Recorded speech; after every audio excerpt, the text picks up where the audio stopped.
Welcome back दोस्तों। जो अपनी सीरीज चल रही थी AMRS से TGT मैथ के सिलेबस के लिए, तो वैसे ये सभी के लिए है, लेकिन खास करके AMRS का एग्ज़ाम आ रहा तो AMRS के लिए भी ये स्टार्ट की है। तो इसमें जो ज्योमेट्री वाला पार्ट है, यूक्लिड की ज्योमेट्री करवा दी थी। यूक्लिड की जो इसके एग्जाम्स एंड पोस्टुलेट्स है वो वहाँ तक कर लिया था हमने, ये दोनों कर लिए थे। अब इसके बाद में आता है जो ट्राइंगल वाला पार्ट है। ट्राइंगल पार्ट में थ्योरम्स एग्जाम्स जो भी है उसके बारे में पढ़ेंगे हम। तो सबसे पहले कॉन्ग्रुएंसी की बात कर रहा है ये। कॉन्ग्रुएंसी किसको बोलते हैं? जैसे मान लो टू ट्राइंगल है, ये टू ट्राइंगल ले लिया मैं, ये दोनों है। अब जैसे मान लो इसकी shape and size both are equal, तो ये क्या कहलाएंगे? कॉन्ग्रुएंट कहलाएंगे। जिस भी चीज जो कॉन्ग्रुएंट का मीनिंग ये है कि कंप्लीटली टोटली वो इक्वल रहता है। जो कॉन्ग्रुएंस मॉड्यूल है उसमें भी पढ़ा है कि अगर एक एक किसी नंबर के कॉन्ग्रुएंट मॉड्यूलो हो गया तो वो उसके सारे मल्टीपल के कॉन्ग्रुएंट रहेगा। तो यही यहाँ पे है। कॉन्ग्रुएंसी का मीनिंग है शेप एंड साइज दोनों बराबर होते हैं। अब ट्राइंगल में कितने कंपोनेंट होते हैं? 3 कंपोनेंट। 3 तो साइड होती है, 3 एंगल्स होते हैं। ये 1 2 3, 1 2 3। अगर मैं ये मेरे पास में फर्स्ट ट्राइंगल है, ये सेकंड ट्राइंगल है। अगर जैसे मान लो मैंने फर्स्ट के 3 एलिमेंट्स सेकंड के 3 एलिमेंट्स के बराबर कर दिया, तो ये दोनों आपस में बराबर हो जाएंगे ट्राइंगल। बाकी सारे एलिमेंट्स इनके बराबर रहेंगे। अगर मैंने तीनों साइड्स बराबर कर दी तो ये दोनों की ये 3 साइड्स इक्वल कर दी मैंने, तो ये आपस में क्या रहेंगे? कॉन्ग्रुएंट रहेंगे। अगर मैंने 2 एंगल एक साइड इक्वल कर दी तो भी कॉन्ग्रुएंट रहेंगे। या फिर 2 साइड और एक एंगल ले लिया मैंने तो भी ये कॉन्ग्रुएंट हो जाएंगे। 3 एलिमेंट्स मेरे को इक्वल प्रूव करना है। तो इसी के लिए जो ज्योमेट्री में रूल्स बना रखे हैं, उन रूल्स का फॉलो करते हुए हम जो ट्राइंगल है उसका शेप एंड साइज बता सकते हैं कि ये इक्वल है नहीं है। अगर वो कॉन्ग्रुएंट हो जाते हैं, अगर 2 ट्राइंगल, तो वो क्या रहेंगे? शेप और साइज दोनों में इक्वल रहेंगे।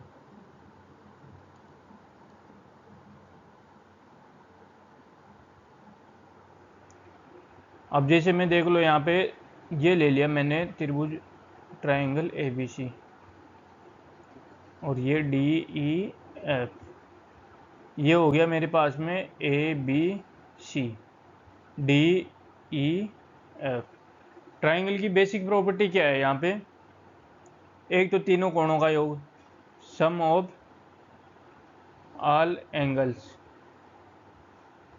ऑफ ट्राइंगल कितना होता है? 180। और क्या होता है इसमें? दो भुजाओं का योग, A + B > C।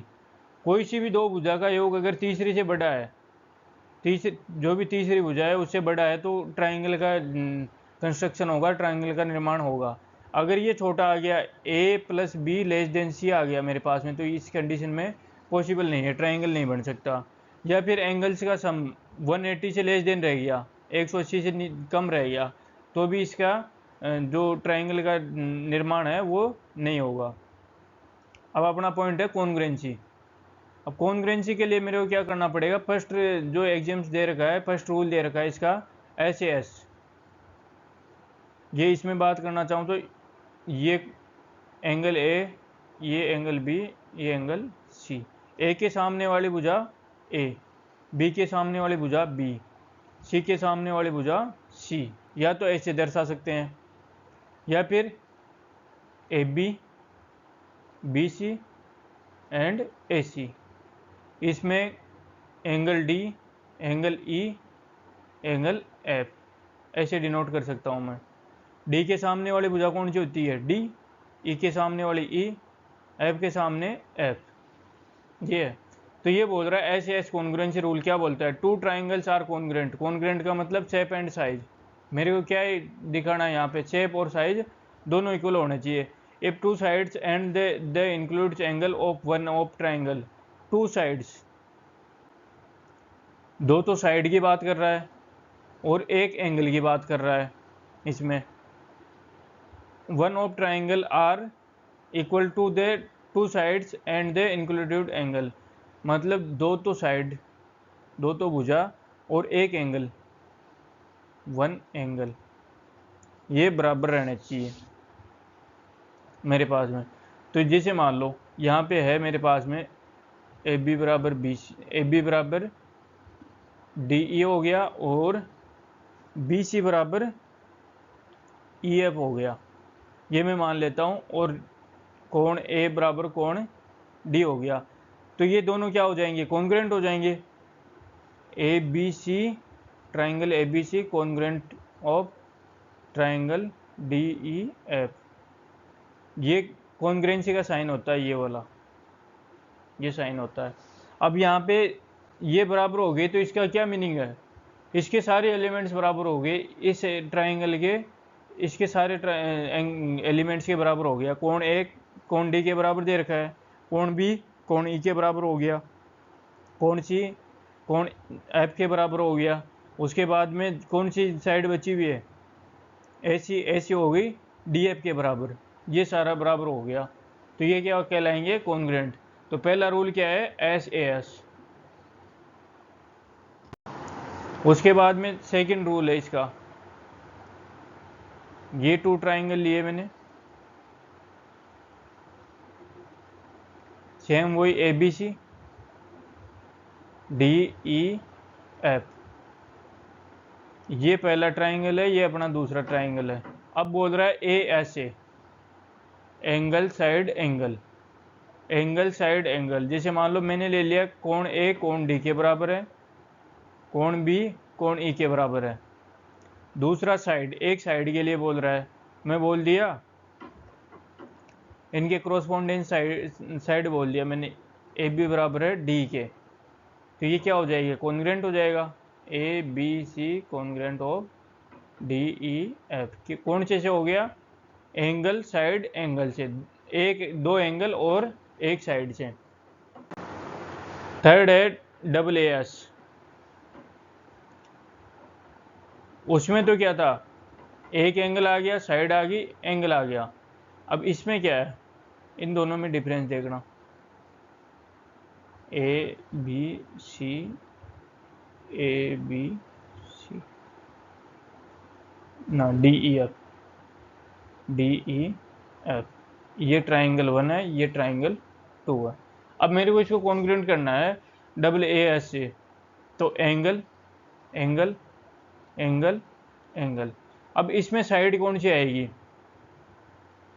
जो थर्ड है वो क्या रहेगी, इसमें साइड रहेगी। ये एंगल हो गया, ये एंगल हो गया। अब इसके बाद में ये थर्ड इसमें साइड हो जाएगी, ये वाली साइड आ जाएगी बराबर। तो ये दोनों कॉन्ग्रुएंट हो जाएंगे। कोण ए बराबर कोण डी, कोण बी बराबर कोण ई, और कोण ए सी बराबर डी एफ, ये हो गया। तो ये दोनों कॉन्ग्रुएंट हो जाएंगे।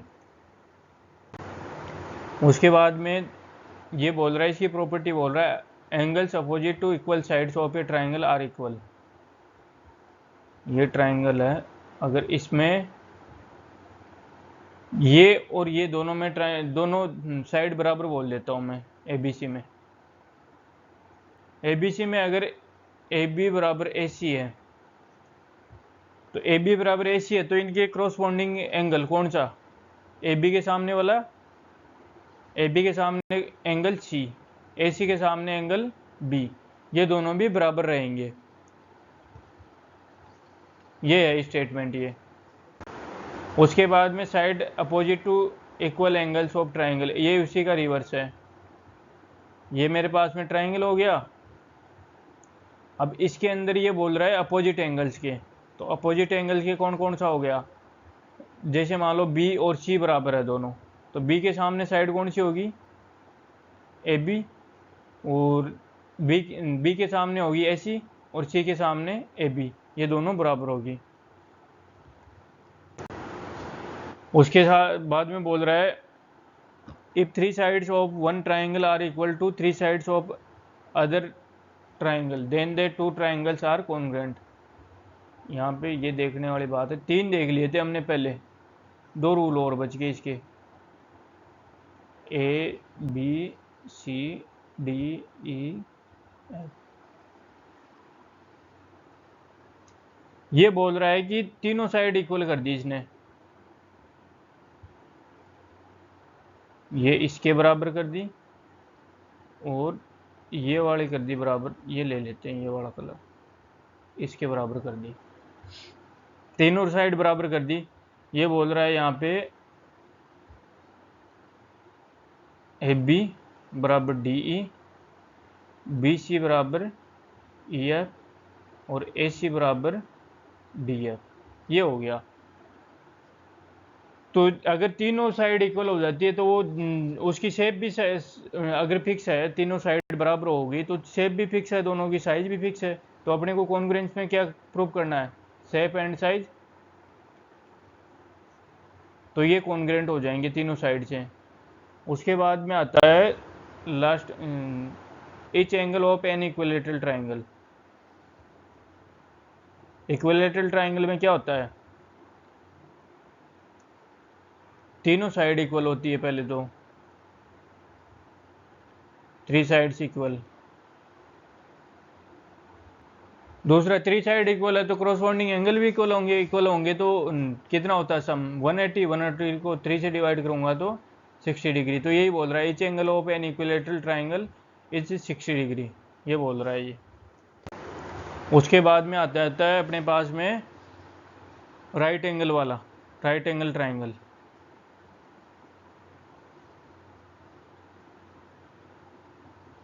ये राइट एंगल ट्राइंगल है, A B C D E F. इसके अंदर मेरे पास में एक चीज़ तो दे के रहता है, ये हमेशा एक चीज़ मेरे पास में इक्वल है, एक कोण मेरे पास में 90 डिग्री है, राइट एंगल आते ही एक चीज़ मेरे पास में ऑलरेडी प्रूफ है। अब उसके बाद में मैं क्या कर सकता हूँ, या तो एक एंगल बराबर हो जाए मेरे पास में, कोण सी के बराबर कोण एफ हो जाए, या फिर कोण ए के बराबर कोण डी हो जाए, दोनों में से एक ही एंगल, या फिर एक साइड ए बी के बराबर डी ई हो जाए, या बी सी के बराबर ई एफ हो जाए, और यह हाइपोटेनस। तो ये बोल रहा है if in two right triangle hypotenuse and one side of a triangle are equal. Hypotenuse करण के साथ में अगर एक कोई भी भुजा इक्वल हो जाती है दूसरे ट्राइंगल की, तो ये क्या रहेगा, then they 2 triangles are congruent, ये दोनों ट्राइंगल कॉन्ग्रुएंट रहेंगे। और ये जो RHS है इसका क्या मीनिंग है, राइट एंगल हाइपोटेनस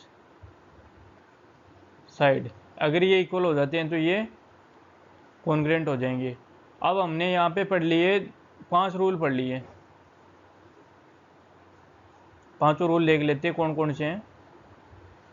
फिर इसमें एक पॉइंट है वो बताता हूँ मैं आपको, जो खास करके कंफ्यूज करता है। पहले वाला था SAS, दूसरा था ASA, थर्ड था AAS, फोर्थ हो गया अपना ट्रिपल S, फिफ्थ हो गया RHS, ये हो गया। अब जैसे ट्रिपल S आया वैसे यहाँ पे AAA नहीं कर सकते हम, ये वाला रूल अगर इसकी सहायता से प्रूव कर दिया तो वो गलत है। क्योंकि अगर मैंने मान लो मैंने ट्राइंगल 2 ट्राइंगल लिए, एक ये वाला ट्राइंगल ले लिया, एक ये वाला ट्राइंगल ले लिया, दोनों में एंगल बराबर है, लेकिन ये थोड़ी पता है कि दोनों की साइडें बराबर है। एक की मैंने ले ली 5 सेमी, दूसरे की 7 सेमी। जैसे मान लो रेशियो निकाल लिया मैंने, रेशियो में कर लिया 1:3 में, मैं 3 मल्टीप्लाई करके उसका कंस्ट्रक्शन कर दिया, तो वहाँ पे शेप तो बराबर हो जाएगी, शेप तो एक जैसी हो जाएगी, लेकिन साइज बराबर नहीं होगी।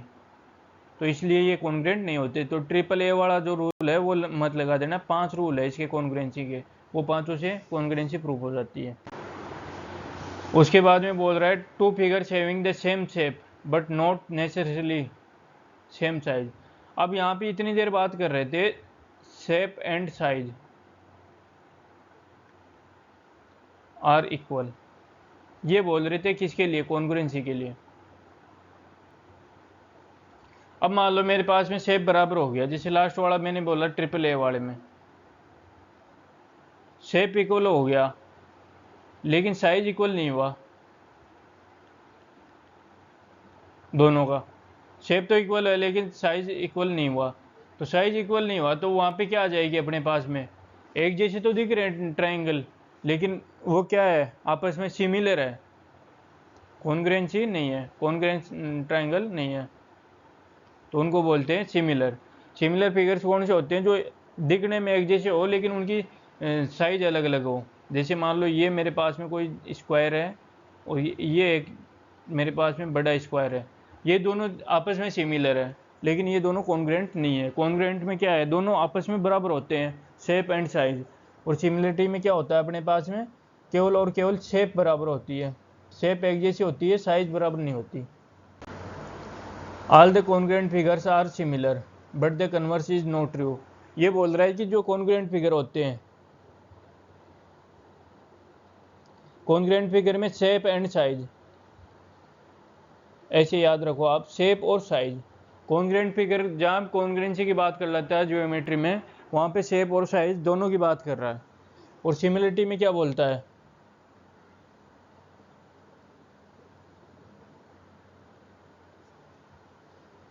सिमिलरिटी में बोल रहा है कि शेप तो बराबर रहेगा, एक जैसा रहेगा, लेकिन साइज नॉट इक्वल बता रहा है। तो अब देखो, अगर मैं जैसे मान लो अपन वेन डायग्राम में बात करते हैं, जैसे रीजनिंग के तौर पे देखते हैं,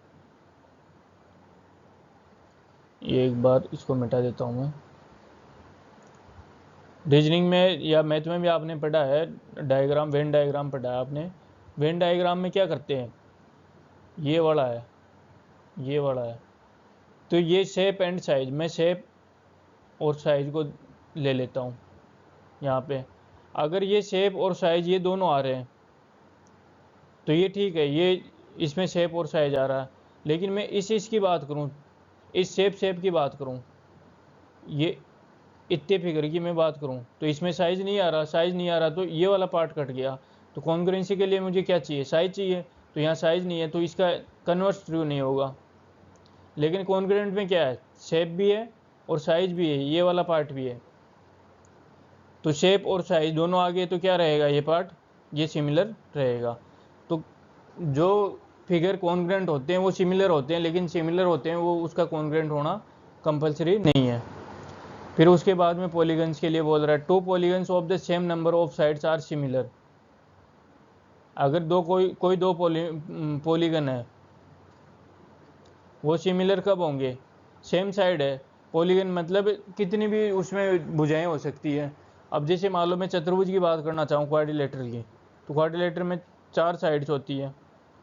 अब ये आगे बोल रहा है their corresponding angles are equal, corresponding angle equal होने चाहिए, their corresponding sides are in the same ratio, ratio में होनी चाहिए। जहाँ भी सिमिलरिटी की बात करेगा वहाँ रेशियो आएगा, सिमिलरिटी में हमेशा रेशियो चलता है, और इसी रेशियो के आधार पे बहुत क्वेश्चन निकाले जाते हैं, बहुत क्वेश्चन सॉल्व होते हैं। और एक तो क्रॉसपॉन्डिंग एंगल इक्वल होने चाहिए, दूसरा corresponding sides in same ratio में होनी चाहिए, क्योंकि शेप एक जैसी होनी चाहिए, साइज तो कोई सी भी हो सकती है। उसके बाद में if a line is drawn, next theorem है अपनी, if a line is drawn to one side of a triangle to intersect the other two side in distinct points, then the other two sides are divided in the same ratio. ये बोल रहा है जैसे मान लो ये triangle है मेरे पास में, ये यहाँ पे ये यहाँ पे, इसको हटा देते हैं एक बार, ये वाला मेरे पास में एक ट्राइंगल बन गया, ठीक है। अब बोल रहा है ए बी सी, मैं इसको नाम दे देता हूँ A B C. A line draw parallel to one side, मैं बी सी के पैरेलल एक लाइन ड्रॉ करना चाहता हूँ, ये कर दिया मैंने D E. Intersect the two sides in distinct points, distinct point पे इसने इंटरसेक्ट किया है, ये देखो डी और ई पे।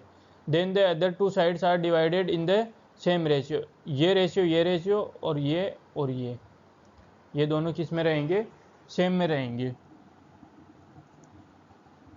ए डी कहाँ चला गया, ए डी अपॉन का बी डी बराबर ए ई अपॉन का ई सी, ये होगा। उसके बाद में ई पे लाइन डिवाइड्स, ये इसका रिवर्स है। ए पे line divides any two points of a triangle in the same ratio then the line, अगर ये ट्राइंगल है ए बी सी, ये लाइन ने इसको डिवाइड कर दिया, अगर ये वाला रेशियो इन दोनों के बराबर है तो ये पैरेलल रहेगी, ये लाइन इसके पैरेलल रहेगी। If in two triangles two angles of one triangles are, अब ये बात कर रहा है सिमिलरिटी के रूल की। ये टू ट्राइंगल्स जैसे जैसे ज्योमेट्री में बोलता है वैसे वैसे आप उसको क्वेश्चन के अकॉर्डिंग बनाते जाओ। अब बोल रहा है two angles of one triangles, two angles, ये मैंने टू एंगल्स बराबर ले लिए, A B C D E F, ये ले लिए।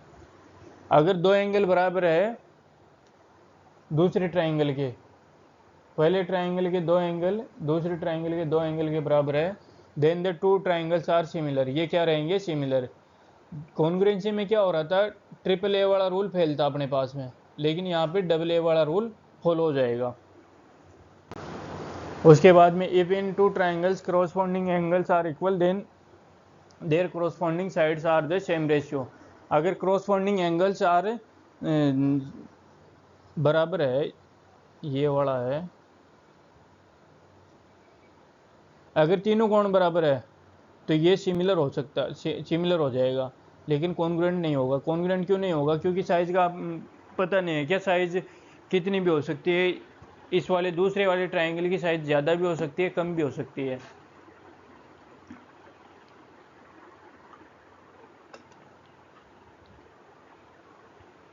तो कॉन्ग्रुएंट में ये जो कॉन्ग्रुएंसी है उसके अंदर ये वाला रूल फेल है, लेकिन वही सिमिलरिटी में आ जाता है तो ये चल जाएगा, इसमें कोई इशू नहीं है।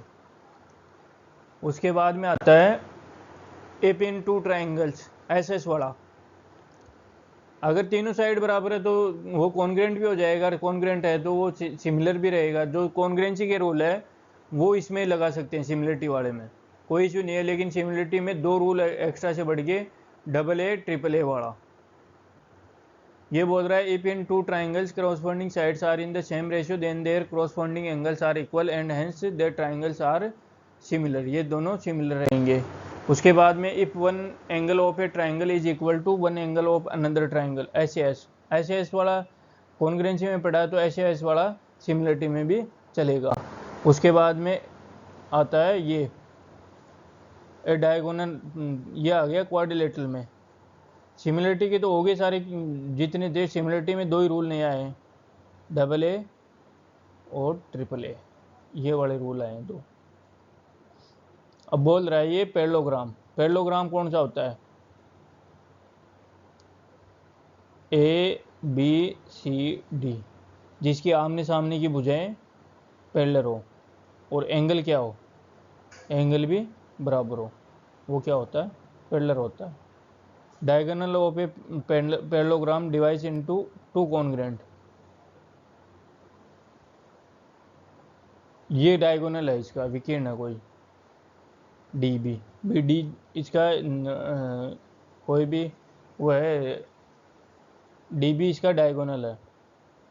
ये एक तो ये वाला ट्राइंगल हो गया, दूसरा वाला एक ये वाला ट्राइंगल आ गया। अगर मैं बाहर निकाल दूँ D B A D B C, अब दोनों को देखते हैं। ये बोल रहा है कि अगर डायगोनल है पैरेललोग्राम का तो वो divides into two congruent triangles, दो कॉन्ग्रुएंट ट्राइंगल में डिवाइड करता है।